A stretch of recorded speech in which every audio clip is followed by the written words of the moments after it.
Assalamualaikum warahmatullahi wabarakatuh. Pada kesempatan kali ini, saya Khairani Hasibuan, calon guru penggerak Angkatan 8 Kabupaten Aceh Timur dari SMP Negeri 4 Rantau Perla akan menyampaikan demonstrasi konseptual modul 1.4 mengenai budaya positif. Tujuan modul ini mempraktikkan pemahaman penerapan segitiga restitusi. Segitiga restitusi menciptakan kondisi yang membuat para murid mau menyelesaikan masalah dan bisa berbuat lebih baik lagi. Berikut langkah-langkah restitusi. 1. Menstabilkan identitas. 2. Validasi tindakan yang salah. Dan 3. Menanyakan keyakinan. Pada menstabilkan identitas, membuat kesalahan adalah bagian dari proses pembelajaran. Menggeser identitas gagal ke identitas sukses. Validasi tindakan yang salah, setiap perilaku berupaya memenuhi suatu kebutuhan tertentu. Guru akan bergeser dari pemikiran stimulus respon menjadi proaktif. Dan mengenali dan mengakui kebutuhan murid akan memperbaiki hubungan dengan murid. Pada menanyakan keyakinan, murid akan diberi pertanyaan-pertanyaan bermakna untuk memunculkan motivasi secara intrinsik. Mampu mengendalikan keyakinannya dengan tindakan yang salah. Kasus 1.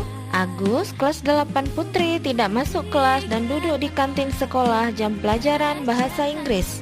Berikut skenario pemecahan masalah dengan penerapan segitiga restitusi. Terus, ibu tadi lihat saya di kelas, kamu tidak ada. Ibu tanya teman-teman, mereka menjawab, tadi jam pertama kamu ada. Kamu bolos ya pelajaran ibu? Iya Bu, saya tidak masuk jam pelajaran Ibu. Kenapa tidak masuk Agus? Karena saya tidak mengerjakan tugas pertemuan sebelumnya dan lupa membawa kamus. Saya takut Ibu marah, maka saya duduk saja di kantin sekolah. Tidak masuk jam pelajaran di kelas, itu merupakan pelanggaran nggak Agus? Iya Bu, itu sebuah pelanggaran. Baik Agus, melakukan pelanggaran itu manusiawi. Setiap orang pasti pernah melakukan pelanggaran. Yang terpenting kita menyadari dan belajar dari kesalahan tersebut. Kita juga harus berusaha memperbaikinya. Setuju Agus? Setuju Bu. Baiklah kalau begitu, bisakah Agus jelaskan kepada Ibu mengapa Agus tidak mengerjakan tugas rumah yang Ibu berikan pada pertemuan sebelumnya? Dan mengapa Agus lupa membawa perlengkapan belajar ke sekolah seperti kamus? Maafkan saya Bu, belakangan ini saya sering lalai bermain HP, melihat faktor hingga larut malam, sehingga saya lupa mengerjakan tugas rumah dan tidak menyusun roster pelajaran untuk hari esok Bu. Agus, kamu tahu kan keyakinan kelas yang sudah kita sepakati? Tahu Bu. Tidak masuk kelas pada jam pelajaran sesuai nggak dengan keyakinan kelas? Tidak Bu. Menurut kamu, keyakinan kelas apa yang sudah kamu langgar? Saya telah melanggar kedisiplinan belajar Bu. Menurut kamu penting nggak kedisiplinan belajar itu untuk diri kamu?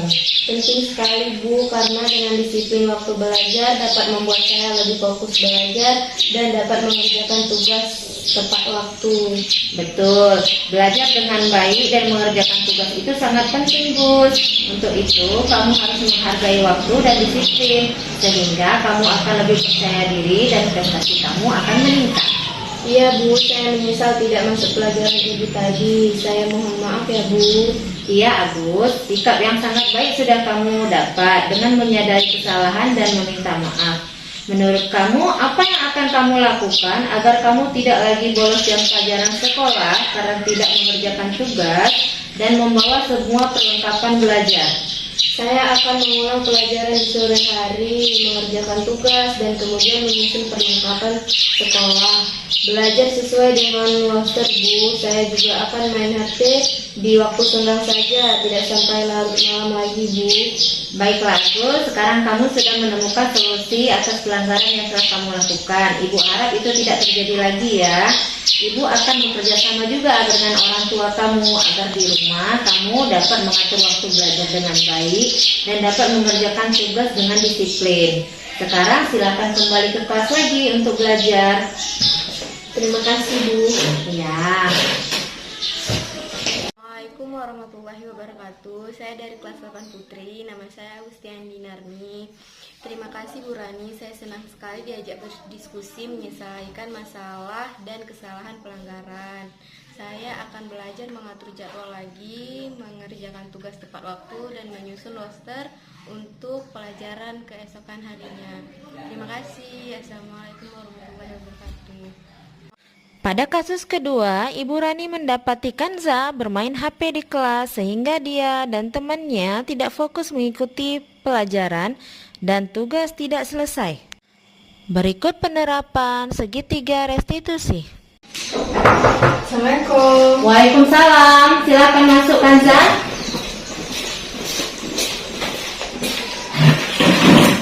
Silakan duduk. Terima kasih, Bu. Kanza, kamu tahu nggak kenapa Ibu panggil Kanza ke sini? Tahu, Bu, tadi saya kedapatan main HP ketika pelajaran Ibu berlangsung. Apakah itu artinya kamu sudah melakukan pelanggaran? Iya, Bu, saya telah melakukan kesalahan. Baiklah Kanza, bermain HP boleh saja, tapi tidak di dalam kelas saat pelajaran berlangsung. Tapi Ibu bersyukur sekali kamu dapat menyadari kesalahan. Setiap orang pernah melakukan kesalahan, termasuk Ibu sendiri. Yang penting kita belajar dari kesalahan dan berusaha memperbaikinya. Bagaimana? Setuju Kanza? Setuju, Bu. Menurut kamu baik nggak bermain HP ketika jam pelajaran Ibu berlangsung? Tidak baik, Bu. Kenapa Kanza? Saya bisa mengganggu teman yang lain yang sedang belajar. Saya menjadi tidak fokus dan tidak mengerti pelajaran dan akhirnya saya tidak mampu menyelesaikan tugas. Oh begitu ya. Efek yang lain yang dapat kamu terima apa Kanza? Nilai sikap dan pengetahuan saya akan menurun, Bu. Dan nanti akan mengaruhi prestasi belajar saya. Benar sekali. Baiklah, kita coba mencari solusi dari kesalahan yang kamu lakukan. Kamu tahu keyakinan kelas apa yang sudah kita sepakati, Kanza? Tahu, Bu. Bermain HP di kelas dan tidak mengerjakan tugas sudah sesuai tidak dengan keyakinan kelas yang kita sepakati? Tidak, Bu. Menurut kamu, keyakinan kelas apa yang sudah kamu langgar? Disiplin belajar dan menghormati orang lain, Bu. Penting tidak disiplin belajar dan menghormati orang lain bagi diri kamu, Kanza? Sangat penting, Bu. Orang sukses adalah orang yang disiplin. Dan apabila ingin dihormati, maka kita lebih dulu menghormati orang lain. Tepat sekali. Lalu apa yang akan kamu lakukan ke depannya agar kesalahan itu tidak berulang lagi? Saya tidak akan bermain HP lagi di kelas, Bu.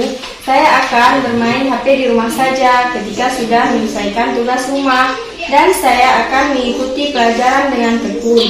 Dan saya akan mengerjakan tugas dengan tepat waktu dan baik. Oke, bagus sekali. Kamu sudah tahu bagaimana seharusnya di kelas. Semoga kesalahan tersebut tidak berulang lagi ya, Nak. Iya, Bu. Terima kasih. Silahkan kembali lagi ke kelas untuk mengikuti pelajaran. Baik, Bu. Assalamualaikum warahmatullahi wabarakatuh. Nama saya Kamsa Humaira. Saya dari SMP 4 Rampul Perlak, kelas 8 Putri. Saya merasa senang bisa berdiskusi dengan Ibu Khairani. Saya akan lebih menghormati orang lain dan diri saya sendiri dengan melaksanakan keyakinan kelas yang sudah kami sepakati. Terima kasih. Assalamualaikum warahmatullahi wabarakatuh. Terima kasih, salam bahagia Bapak Ibu guru hebat. Semoga kita bisa menerapkan budaya positif dan membuat peserta didik menjadi lebih baik lagi.